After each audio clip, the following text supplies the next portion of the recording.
الكلمة الآن للسيد نائب رئيس الجلسة.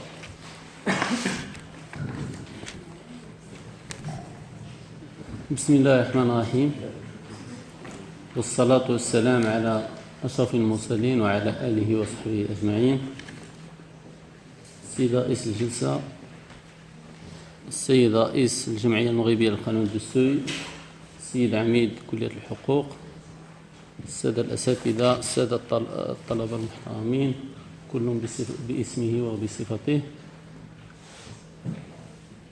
لي الشرف بأن أجلس إلى جانب السادة الأساتذة الأجلاء في هذه المنصة نيابة عن السيد رئيس مجلس الجهة الذي تعذر عنه الحضور لالتزام يرتبط بتنظيم مجلس الجهة لملتقى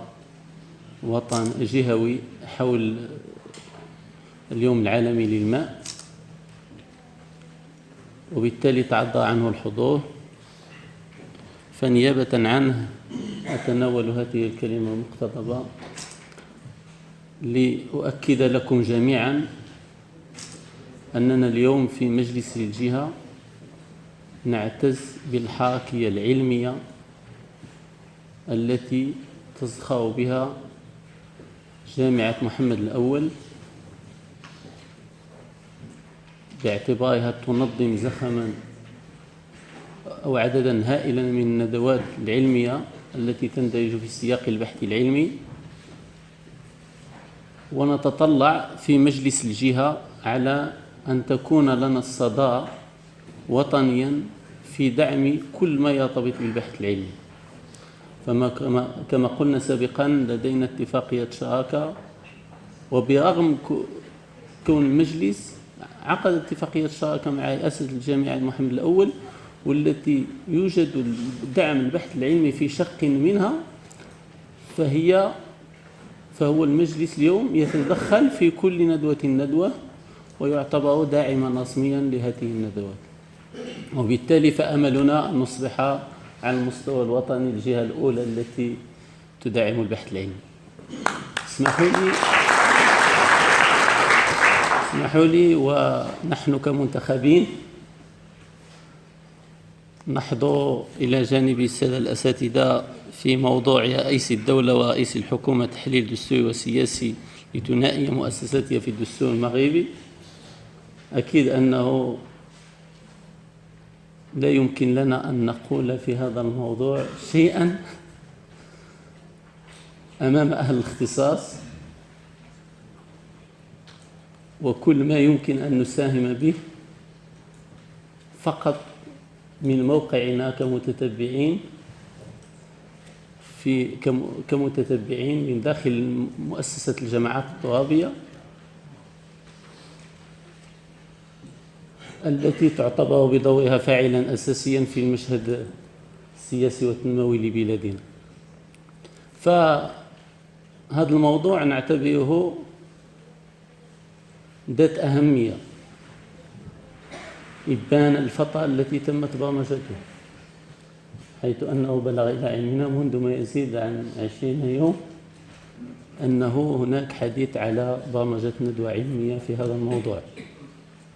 وأهميته ازدادت مع الأحداث الأخيرة والممارسة الدستورية لجلالة الملك، والذي أعطى قراءة واضحة لروح الفصل 47 من الدستور.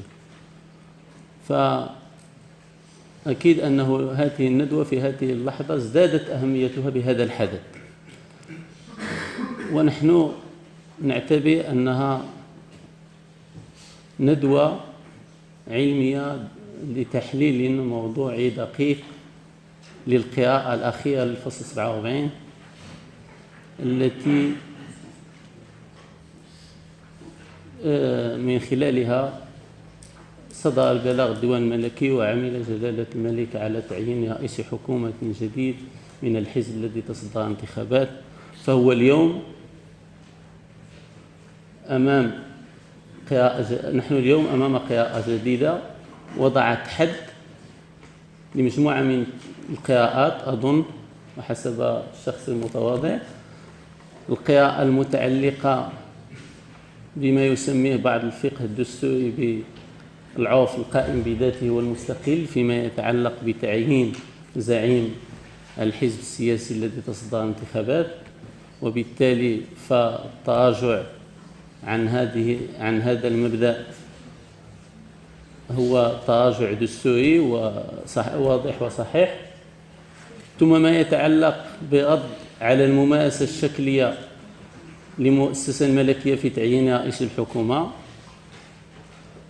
حيث أنه يقتصر دوره فقط على تعيين الحزب الذي تصدر انتخابات، والحال أنه اليوم نحن أمام إعفاء، يعني ممارسة فعلية، إعفاء ثم تعيين من جديد. هذه مجموعة من القراءات التي أكيد أنه ستتم الإجابة عنها في وقت يعرف الجميع الدور المحوري للمؤسسة الملكية، والتي تستمد ممارستها المحورية في النظام السياسي المغربي من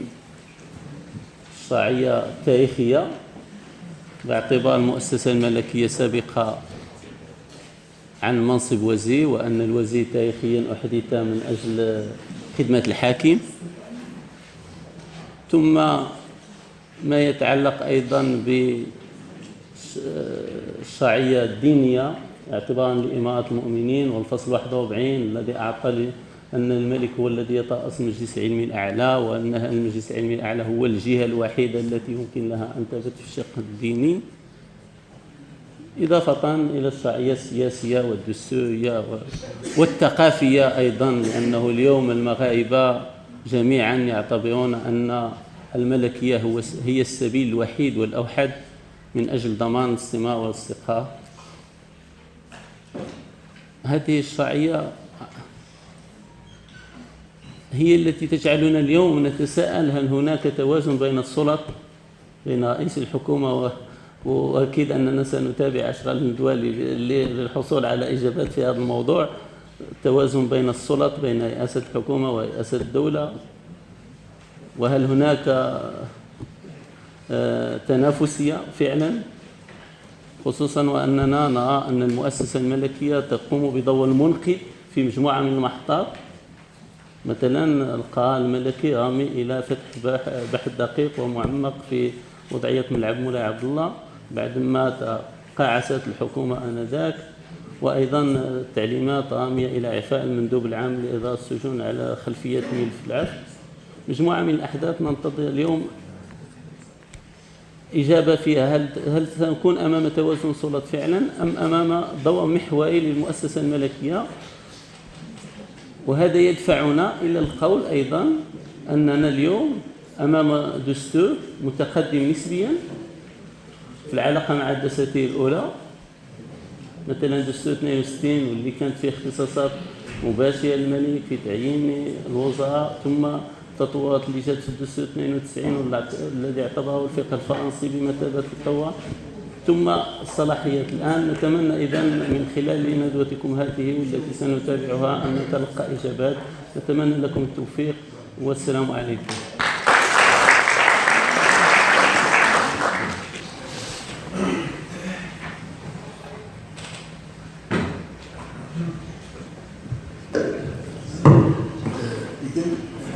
شكرا للسيد نائب رئيس الجهة، وهنيئا لهذه المداخلة، لأنه مداخلة جاءت بتحليلات متعددة وإيجابية للوضع السياسي المغربي ولرؤية للسياسيات المغرب، وبينت بأنه هو